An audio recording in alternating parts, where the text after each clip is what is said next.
Hey guys, in today's video we're going to be making a beer battered shrimp. We want to make sure that our shrimp is clean, that we've deveined it and peeled it as well. We're also going to be adding some seasoning, some flour, some cornstarch and some baking powder, and we're going to be using this Eagle beer which is made in Ghana and it is made from cassava.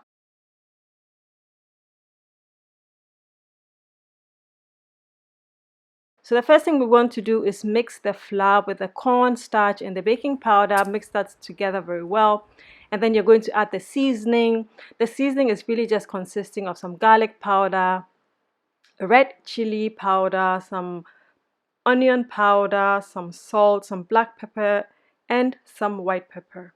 And so we're just going to do that and then pour our beer in there, mix it until there are no visible clumps, and then you're going to get a lovely light batter. Now, once that is ready, we're going to grab the shrimp by the tail and then dip that in the butter and then fry that over medium heat. You don't want the heat to be too high and you don't want it to be too low, so something in the middle is fine. Shrimp does not take too long to cook either, so you're going to be doing this for about 3 to 4 minutes. The butter is not thick either, so you do not need too long for it to cook.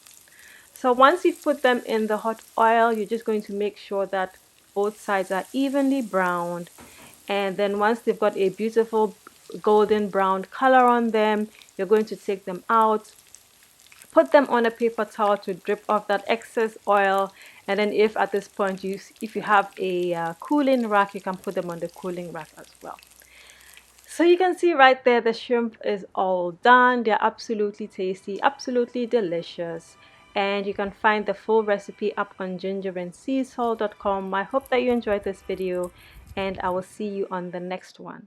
Happy eating!